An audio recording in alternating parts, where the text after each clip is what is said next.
안녕하십니까. 천국 순례자입니다. 마지막 때를 외치고 있지만 시골에서, 그것도 저와 같은 작은 채널에서 외치는 목소리는 크게 영향력을 미치기가 쉽지 않습니다. 영향은 그냥 종종 조롱과 비웃음을 당하기도 하지요. 그 주된 이유는 구독자의 가려운 부분을 긁어주고 공감하면서 폭넓은 인지도를 차지하고 있는 인사들, 그리고 그들의 거대한 채널들의 외침에 이미 많은 이들이 익숙해져 버렸기 때문입니다. 심지어는 익숙함을 넘어 중독의 수준까지 나아가 그들의 외침은 때로는 성경의 권위보다 위에 있어서 모든 메시지가 다 진리인 것처럼 받아들입니다. 그래서 그들의 외침이나 그들이 사용하는 단어나 용어 등도 그대로 복제하면서 살아가지요. 그것은 우리네 교회도 마찬가지입니다. 과거의 특정 지식에 족쇄가 채워진 채 살다 보니 TV나 방송에서 유명세를 타거나 영향력 있는 자들의 가르침에 이미 세뇌가 되어버렸습니다. 그래서 진실이 감추어지고 비진리가 오히려 더 진리인 것처럼 환영받는 시대에 살고 있죠.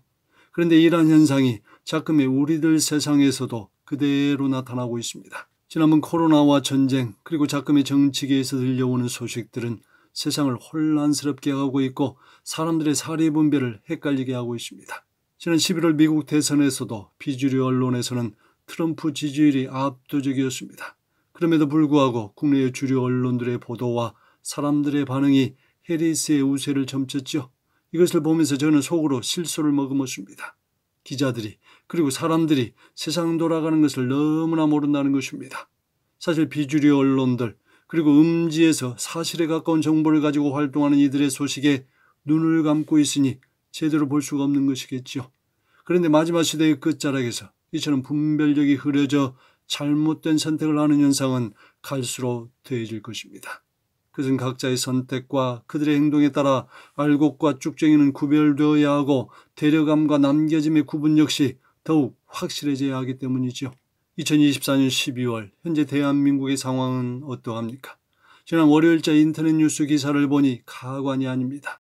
윤 대통령 긴급 체포되면 유고 상황, 윤 구속 가능하다, 국민 10명 중 7명, 비상계엄 선포는 내란 행위, 계엄 선포, 분노한 시민들 전국서 대통령 퇴진 빗발, MBC 12월 3일 계엄 내란 사태에 파헤친다. 비상계엄 후폭풍, 코리아 진짜 디스카운트, 느닷없는 계엄 선포에 독재기억 불러와 탄핵 절차 불가피. 여러분, 이것이 불과 월요일 하루 몇 분 동안에 인터넷 서치를 통해 발견한 내용입니다. 신자든지 불신자든지 온 국민들이 이런 뉴스와 기사들의 온통 세뇌가 되고 있죠. 이런 메인 뉴스와 기사들에 집착하면 판단력은 고사하고 제대로 된 사고라도 할 수 있겠습니까? 자주 시보라는 인터넷 신문을 보면 더 가관입니다. 이들의 논조는 북한에 대하여 대단히 우호적이며 러시아와 중국에 대해서는 중립을 표하고 미국에게는 아주 적대적이죠. 그들은 윤 대통령 탄핵 집회에 청소년과 대학생 등 젊은 층들이 대거 참여했다고 하면서 내란 속에 윤석열 즉각 체포라는 피켓을 들고 시위하는 장면들을 기사와 함께 도배를 이루었습니다. 그런가 하면 탄핵 집회를 주도하는 집단들 중에는 나라를 걱정하는 마음으로 순진하게 참여하는 이들도 있겠지만 그 배후에는 친북 성향의 좌파들도 대단히 많지요. 보십시오. 자유민주주의 대한민국에서 사회주의 전진이라는 깃발을 들고 탄핵에 참여한 저 사람들이 과연 정상적인 대한민국 국민이겠습니까? 야당과 여당, 좌파와 우파, 진보와 보수를 편가르게 하는 것이 아닙니다. 예수님도 당시에 로마시대 정부의 입장에서는 좌파적인 인물이었죠.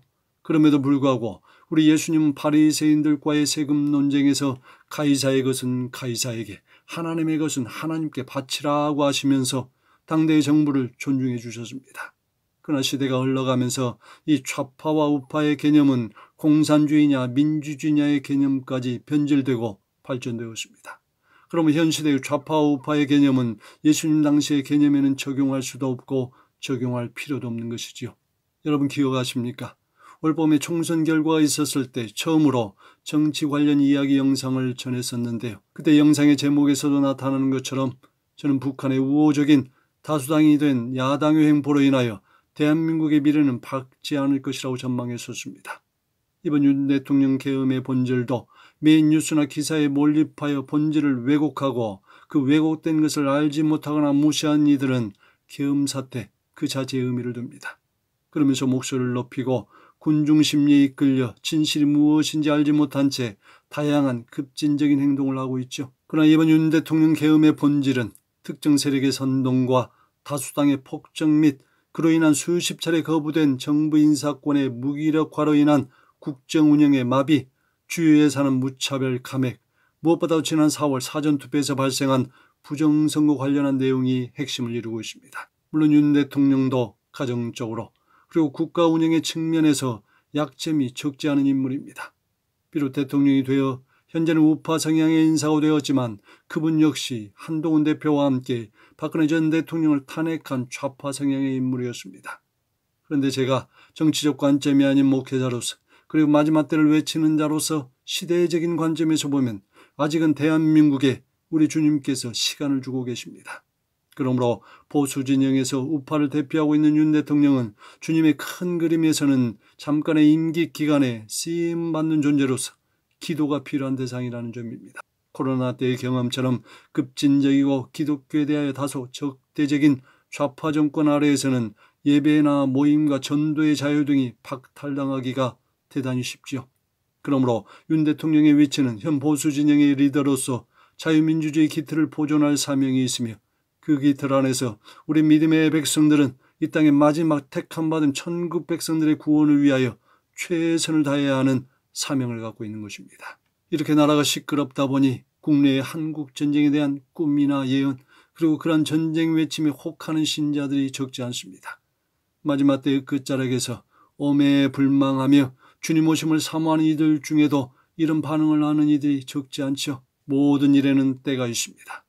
오랫동안 그리고 근래에 더욱더 일반 사회나 교회나 좌우로 극명하게 갈려진 이 나라가 복음으로 통일을 이룬다는 혹자들의 외침이나 예언은 희망사항일 뿐입니다. 오히려 신자나 불신자나 할 것 없이 수많은 이들의 꿈과 예언 그리고 마지막 때 시나리오에는 대한민국의 복음을 통한 통일이 아니라 전쟁이 일어납니다. 그러나 그것은 아무 때나 발생하지가 않죠. 주한미군이 있는 상황에서 북한의 도발은 그들 정권의 끝을 가져오기 때문에 제정신의 사고로는 그런 악수는 두지 않을 것입니다. 남북전쟁의 시기를 유추해보면 이 땅에 진보나 좌파 정권이 들어서고 6.25 때처럼 주한미군 철수가 이루어지는 어느 시점에 북한의 기습 도발이 예상되지요. 그 무렵에 휴거자들이 사모하는 데려감과 버려둠도 예상됩니다. 그러니 지금의 계엄이다, 탄핵이다, 전쟁이다 등에 요동하지 마시고 주님께 중보기도로 대통령과 이 나라를 올려드리시기를 바랍니다. 그리고 어디론가 도피할 생각도 마시며 그렇다고 방구석 신자가 되어 비판과 판단과 정죄의 늪속에만 빠져 살지도 마시기 바랍니다.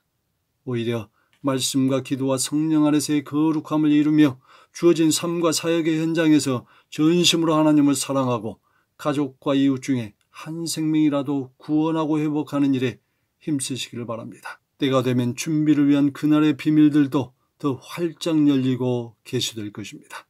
아무쪼록 이 영상을 시청하시는 분들은 눈과 귀에 예수님의 보혈을 뿌리셔서 보아야 할 것 그리고 들어야 할 것을 밝히 보고 들으셔서 끝까지 아름다운 승리를 이루시는 분들이 다 되시길 바랍니다. 할렐루야.